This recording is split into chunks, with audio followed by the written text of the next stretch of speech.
Príomh a háide tásúla an go bhfuil sibh go maith, be muid Cócaireacht le chéile a rís inniu agus tá idir milliis eile agam díomh inniu.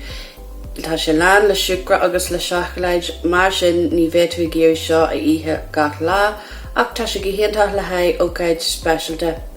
An rud atá gceist na Carraigeáin, agus spéigílam agus feicimiid go dé mar a dhéanamid é. Seo iad do comhabhar atá í leis an idir seo dhéanú. Seachalaid scaratha, seachalaid run, siúcra roáin, Cúinne, Carraigeáin, briscí ceascinatha, sirabór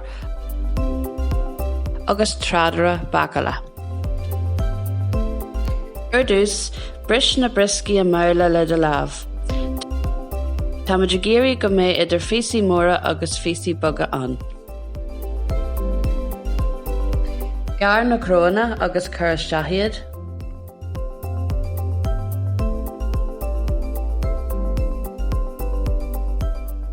Agus an sin deanolaí leis na Carraigeáin.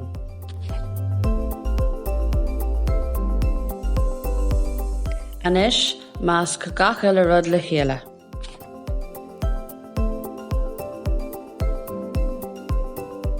I mbaile eile, bris an seachalaid i bísaí boga.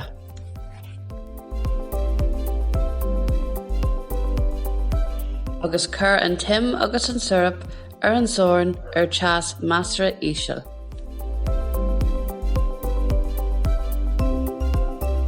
Nuair atá sé leite, cur sa bhaile é leis an seachalaid agus measc le chéile iad go dtí go bhfuil an seachalaid leite go maith. Más gach eile rud le chéile an sin idir an seachalaid na Carraigeáin, na briscí agus na Cúinne.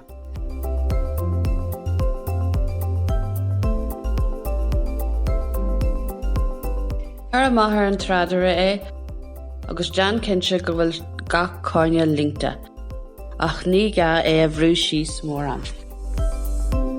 Cur an tradara sa cúisneoir agus feadh é tharíthe. An sin is féidir é a garú i gcarnóga, agus git a siúcra roáin a chruthú ar bar.